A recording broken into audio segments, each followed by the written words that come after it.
God, grant me the serenity to accept the things I cannot change, the courage to change the things I can, and the wisdom to know the difference. We live in a world where 70% of the world's poor are women. Women comprise 2/3 of the world's illiterate population. Every minute, a woman somewhere dies in pregnancy or childbirth.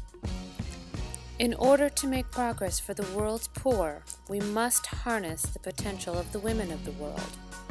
We urgently need innovative ways to empower women so that they can tackle the many challenges they face.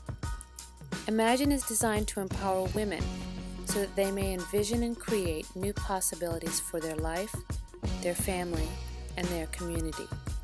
It increases their self-knowledge to discover what's important to them, translate this knowledge into a workable vision, and adopt a plan to attain their goals.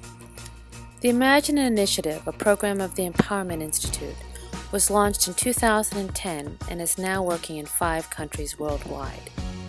With a grant from the Ram Jethmalani Foundation, we traveled to India to run an empowerment workshop in the urban slums of Pune.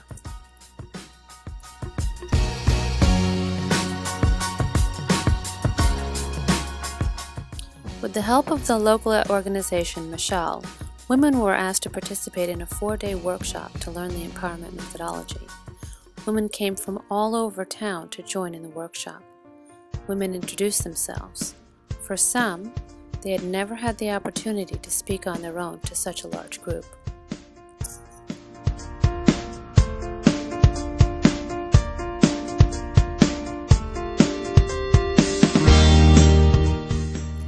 They spoke about their life challenges: low income, early marriage, little formal education. They faced gender discrimination, poor health, violence, or other abuse. Some felt it was too late to change their own lives, but most felt that they should at least give the workshop a try.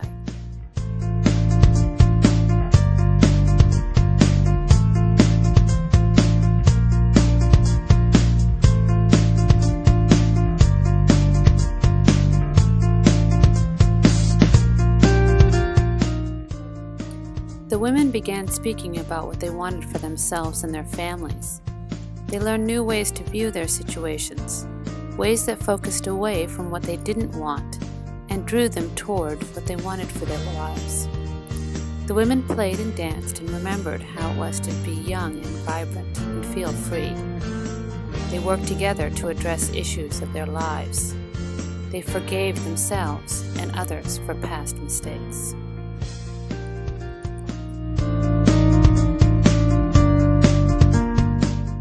By the 3rd day, women were more relaxed and easily expressed their emotions. They began to form friendships and work together toward developing solutions. Younger women spoke to elders and brought them along to the workshop so that they could experience it themselves. Our goal was to create the conditions that would lead to a change in actual behaviors.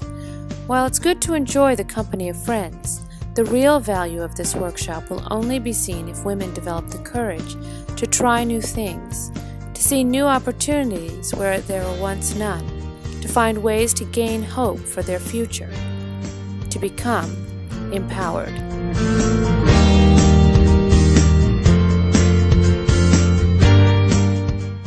As part of the training, we collected data before and after the workshop to understand this process. All the women who completed the workshop felt as if they had learned something new and important. But not all the women were able to use their newfound skills equally. About a third felt that they had gained more confidence, were no longer afraid to speak in a group, and began to state their own opinions.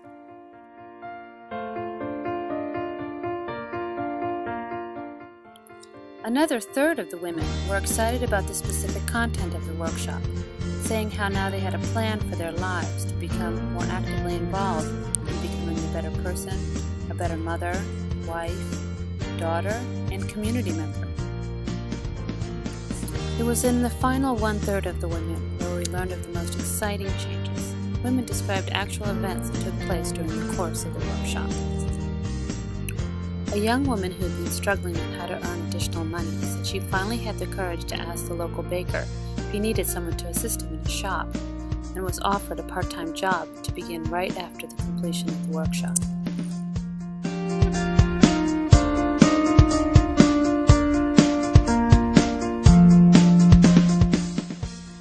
Another woman wondered what she could possibly dream for herself. She said, "Every day we've been thinking about what our dreams are, so I finally thought about what I wanted. I never got the chance to finish school or learn how to read or write well. Now I sit down with my son when he returns from school, and he teaches me." One woman spoke about confronting her brother-in-law directly about not beating his wife when he was drunk. He listened and came back the next morning sober. When asked if she was afraid about standing up, the woman replied, "We get beaten all the time by our brothers and husbands. What more do we have to lose by standing up for ourselves? We think our husbands and brothers and fathers want to become better people, just like we do."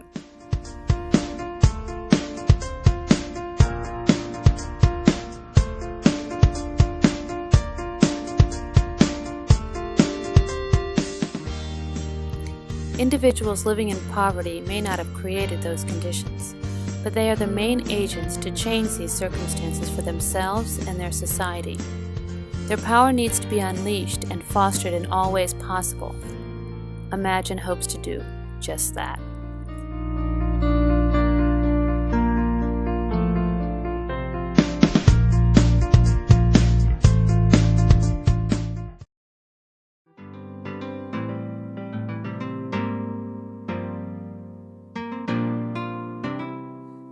Listen as your day unfolds, challenge what the future holds. Try and keep your head up to the sky. Lovers, they may cause you tears. Go ahead, release your fears. Stand up and be counted, don't be ashamed to cry. You gotta be bad, you gotta be bold, you gotta be wiser. You gotta be hard, you gotta be tough, you gotta be stronger. You gotta be cool, you gotta be calm, you gotta stay together.